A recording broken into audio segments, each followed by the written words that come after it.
My name is Laura, and I'm a nurse. After another long day at work, I head home. I'm a little late, like usual. I'm home. Welcome back, I said. When I got home, my daughter Meg was there to greet me. It must be hard for a third grader to wait at home alone every day. I always feel bad for her, but I guess other nurses might envy me, since I work at the local hospital that doesn't have any night shifts. Where's your dad today? I asked. He's not home yet, Meg answered. I feel like I haven't seen him in a long time. Oh, I see. My husband, Stan, works a lot and doesn't come home much. I can't even remember the last time he spent time with us, like eating together or helping around the house. Well, he does spend time with his family. On his days off, he goes to his mom's house to help with things like gardening and cleaning, and he has dinner with her. Stan never shows up for Meg's soccer practices or spelling bee contests, but he always makes time for his mom. This has caused a lot of tension between Stan and me. I'm sorry, honey, I'm sorry you feel lonely all the time, I said.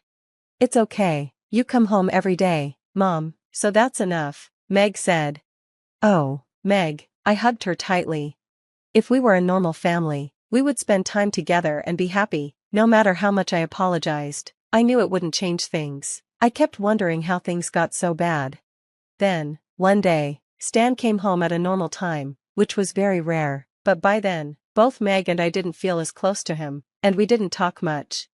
We ate dinner quietly, and then Stan suddenly said, "Hey, why don't we go to Hawaii for the holidays?"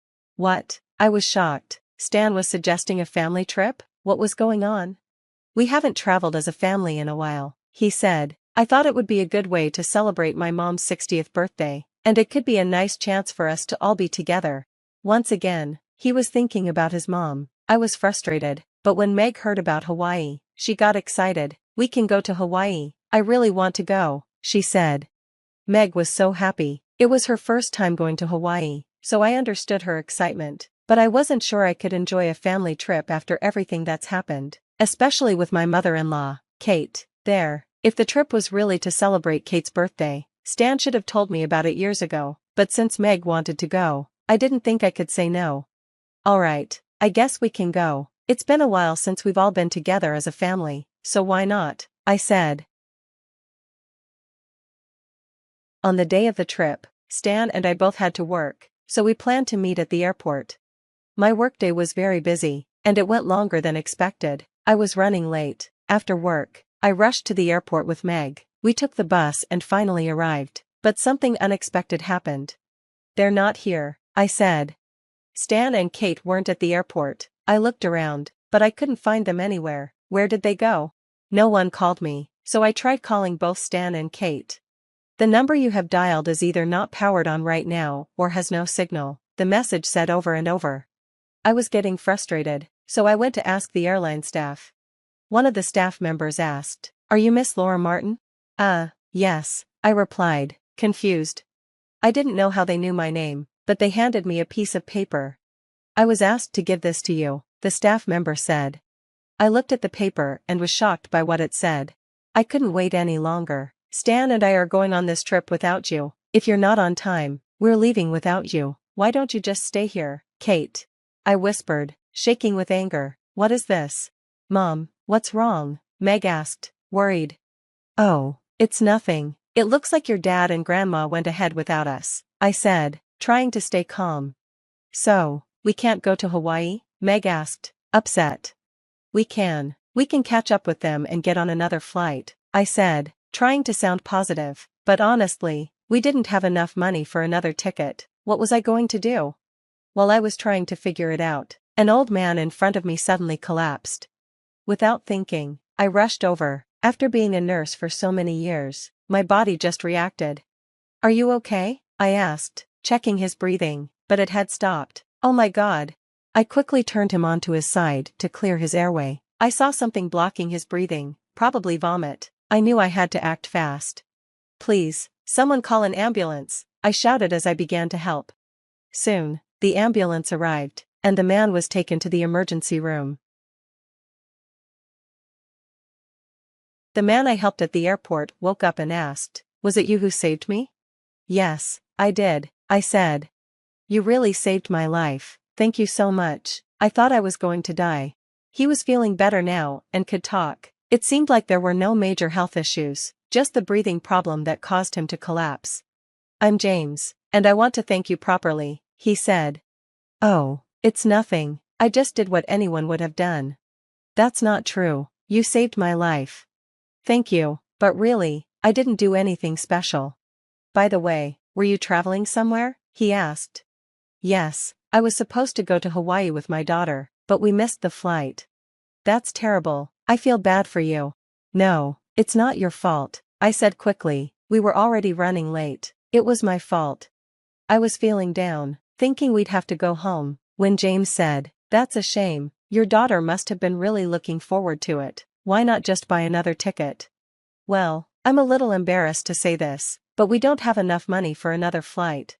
James looked at me, then said, "Okay, as a thank you, I'll buy the tickets for you and your daughter." "Wait, no, that's too much," I said, feeling surprised. "It's totally fine." He then called over a female staff member and borrowed a phone to make a quick call. After hanging up, he said, "Don't worry about it, I won't be able to feel at peace unless I thank you properly." As we were talking, the paper I had from Stan and Kate fell out of my pocket. I was still holding on to my anger, but we were lucky enough to get on another flight to Hawaii, thanks to James. To my surprise, he bought us business class tickets, which were very expensive. Meg and I enjoyed the flight so much. When we finally arrived in Hawaii, I started to think about where Stan and Kate would be staying, but I hadn't asked them before. At the airport, a man approached us. "Are you Laura and Meg?" he asked. "Yes, that's us, but..." "Nice to meet you." He handed me his business card. It had the name of a well-known company on it. "I heard about you from the chairman of our company." "The chairman? You mean the old man I helped?" I asked, shocked. "Yes, that's right. The man you helped at the airport is the chairman of our company." I couldn't believe it. I had no idea James was the chairman of such a big company. "Now, we'll take you to your hotel, as ordered by the chairman. Please enjoy your stay in Hawaii," he said, leading us to a black limousine. I had never been in a car like this before. "Wow, this is amazing," Meg said, excited to ride in a limousine for the first time. I checked my shoes to make sure they were clean before getting in. The view of Hawaii was beautiful, like an endless summer. I had doubts we'd even make it, but I was so glad we were there. Meg couldn't stop looking out the window. Soon, we arrived at a huge, luxurious hotel. But then I realized something important. "Oh no, I didn't book a room," I said quietly. "Don't worry," the man said, "we've already reserved a room for you on the top floor." "But I can't afford this," I said, feeling uncomfortable. "You don't need to pay, it's all been taken care of," he said. I was amazed. James had arranged all of this for us, and I had no idea how far he'd gone to make sure we were treated like VIPs. We entered the hotel and I was stunned by the room. It was huge, almost like a suite, with an incredible view of the ocean and the sunset. The hotel staff was there to help us with anything we needed. The food was also unbelievable, everything was fresh and luxurious. They even grilled the best steak right in front of us. It was the best meal I'd ever had. Later, Meg and I walked around the lobby, and we heard arguing voices coming from a corner. Meg and I saw a man and a woman arguing with the hotel staff. "Are they?" I asked. "Yes, it's my husband and my mother-in-law," I said. "Hey, what are you both doing here?" I called out to Stan and Kate. They turned and saw us. "What? Why are you both here?" Stan asked, surprised. "We came here as planned," I answered, "but you've done something horrible to us, even though you were the one who suggested this trip." "Well, Stan looked at Kate like he wanted to say something, but didn't know how. It's your fault for being late, right?" Kate said dismissively. "I'm sorry for that, but you didn't need to say that. We should have just stayed home," Stan muttered. Kate didn't seem sorry at all. I couldn't forgive them for what they had done. "By the way, why are you two arguing with the hotel staff?" I asked. "When I tried to check in, they told me to leave," Stan said angrily. "I don't understand," I said, turning to the staff. The hotel staff explained. "I heard that these people left our valued guests behind. That's unforgivable. I was told not to let them stay here." "Oh, I get it now," I said. James had a lot of influence with the hotel. As chairman of a big company, he was someone you definitely didn't want to upset. Stan looked even angrier. What does he mean? Well, it's a long story, but it means he can't forgive you both for leaving Meg and me behind, I said. Stan and Kate looked confused. How would someone at this hotel know about that? Stan asked. Well, I understand why you're asking that, but after hearing what happened, I'm not surprised. Honestly, I think you both deserve it, I replied. I pulled out a business card. This is the card from the man who helped me at the airport. Stan took the card with shaking hands. This is a business card from one of our major clients. Both Stan and Kate went pale as they realized the significance. You mean you know the chairman of this company? Stan asked. Of course I do. I saved him at the airport when he collapsed. That's why he booked our flight to Hawaii and even reserved the hotel room for us, I explained. What? Kate gasped, trembling. What's wrong, Mom? Stan asked, concerned. He's in the same gym club as me. I see him sometimes, but everyone looks up to him, Kate stammered. What a strange coincidence, I said, agreeing with Stan. It felt like the world was much smaller than I realized. I had no idea that Kate knew the chairman, but before I heard it from her, I already knew the truth, because James had told me himself. When I got the new ticket at the airport, James had picked up the paper that had fallen out of my pocket. He looked at me, surprised. Laura, what is this? That, I hesitated. Well, we were left behind by my mother-in-law and husband, I admitted. That's horrible, James said, and unforgivable. But this name? I've seen it somewhere before, James said, looking at the paper. Is your mother-in-law's last name Martin? He asked. Yes, her name is Kate Martin, I answered. What, you know my mother-in-law? I was shocked. Of course I do. She's a member of the gym I go to, James said. She doesn't seem like the type of person who would do something like that, and this is how it happened, I said. I smiled, thinking about it. It's tough, isn't it? You two were going on a trip together, but now it looks like we'll be on our own.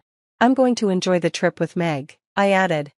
Kate, why don't you just camp out somewhere here and enjoy the Hawaiian night without a roof over your head? Oh wait, that's terrible, I said sarcastically. You're the rudest person ever, Stan and Kate screamed at me. I turned my back on them, laughing. They're so ridiculous. They throw hurtful words at me, but when I throw them back, they call me rude. Let's go, I said to Meg. Yeah, Meg agreed, taking my hand. As we walked away, I could still hear the argument behind us. Anyway, get out of here. We don't have rooms for you, the hotel staff told Stan and Kate, not backing down.